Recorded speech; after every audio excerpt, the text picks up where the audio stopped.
Hi, in this video I'm going to be talking about another proof that Atlantis existed. And this proof is going to use the concept of the Primordial Mound, which is an important element of Egyptian mythology. And I'm going to try to show that that element, that mythological element, is also in Plato's Atlantis story, in Plato's dialogues. To begin with, the Primordial Mound, or what's called Benben in the ancient Egyptian language, is an extremely important element of Egypt's mythology. What is Benben? Well, Benben, or the Primordial Mound, is the mound that arose from the primordial waters Nu, upon which the creator deity Atum settled in the creation myth of the Heliopolitan form of the ancient Egyptian religion. What's important is that this primordial mound is kind of like the meeting place between two elements, or two goddesses or gods. Nu is the primordial water goddess, and the creator deity is Atum.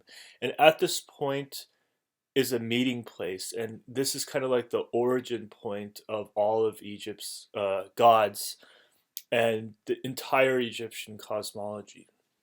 Now, this might seem kind of like an obscure and irrelevant point at this irrelevant fact, right? How does this relate to the Atlantis story? How does this relate to Plato's dialogues? Well, let's learn about Plato's dialogues. In Plato's account of Atlantis, there is a mountain not very high on any side.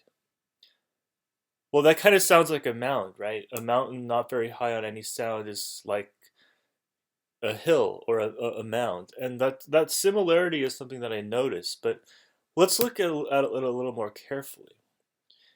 In Plato's account, specifically the Critias, it says that in this mound there dwelt one of the earthborn primeval men of that country. In this mound, we have a primeval man. Primeval is like a synonym for primordial. And so at that point I thought, okay, well, there is perhaps a reference to Egyptian mythology inside Plato's dialogues. But we can actually go even farther than that.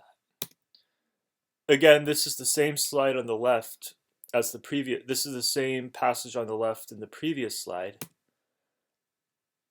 And here we have the gods Nu and Atum who meet and to create the world from this primordial mound. That's the origin point.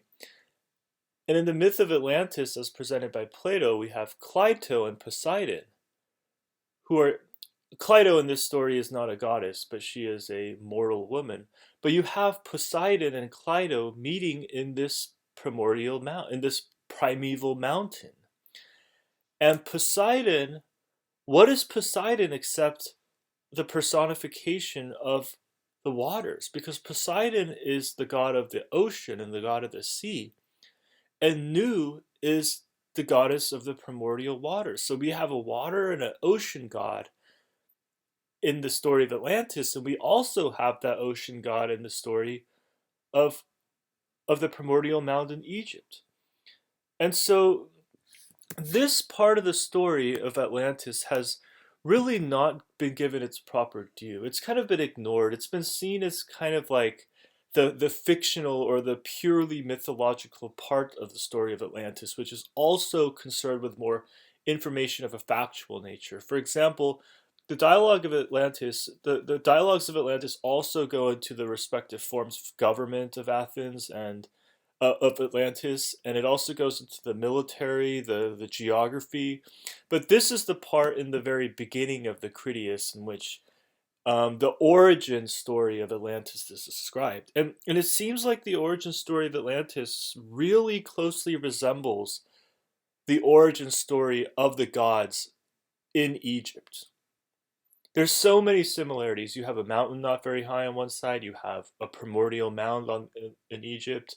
You have a water god who arrives at that primeval mountain and has intercourse with another a feminine, a female, and then you have also a creator deity Atum, and the waters Nu, and you have that meeting point of two entities, whether you call them gods or humans or whatnot. And so, what can explain this remarkable similarity between Plato's dialogues and Egypt's core mythology if we assume that the story of Atlantis was just invented in the mind of Plato. One possibility is that the Greeks in Plato's time knew a lot more about Egypt than we give them credit for. But Plato wrote the Atlantis dialogue sometime around 350 BC, close to the end of his life. What are the chances that Plato, at that distant point in time when relations between Egypt and Greece were not as highly developed as they would become in the later times, for example, when Alexander the Great conquered the Egypt, that's really when the cultural interactions between Greece and Egypt really began. And so, if the Plato somehow knew about Egypt's mythologies at such an early time, then that's already a remarkable change in our knowledge of the past and of knowledge of the interactions between those two cultures. Another explanation is, of course, Plato just got incredibly lucky. He just happened to invent a story about about this fictional civilization that just happened to have a remarkable element of similarity with an Egyptian myth. And there's a chance that this could be true, right? There's a chance, but the chance is so small that it can be effectively dismissed. The simplest explanation to account for this remarkable similarity of Plato's dialogues and the Egyptian myth, the Primordial Mound, is simply this. Solon really did travel to Egypt, actually told the story about Atlantis from a religious authority, and brought that story back to Greece. And as you can see, it's not enough that Plato or Solon just went to Egypt and then came back after just exploring the place as a tourist. Because you can't really learn about such an important core myth of another culture just as a tourist. This is very, very specific knowledge. It's like privileged, sacred knowledge. And it could only really Solon could have only learned about this if he had actually communicated with a high Egyptian religious authority. Because the average, and also that's the central concept that I wanted to talk about here. And so Solon really did travel to Egypt, actually was told a story about Atlantis, and brought that story back to Greece. That is simply the simplest explanation to account for this similarity between Plato's dialogues and these Egyptian myths. If Plato asserted that that the myth of Atlantis originated from Egypt, but the content in that myth had absolutely nothing to do with Egyptian mythology or contradicted Egyptian mythology, then we would call that into question. But if it turns out that Plato's account has mythological elements that really are Egyptian in nature and are unique to Egypt, as the myth of the Primordial Mound is, then the conclusion that the story of Atlantis really did have an Egyptian origin is strengthened to a great degree.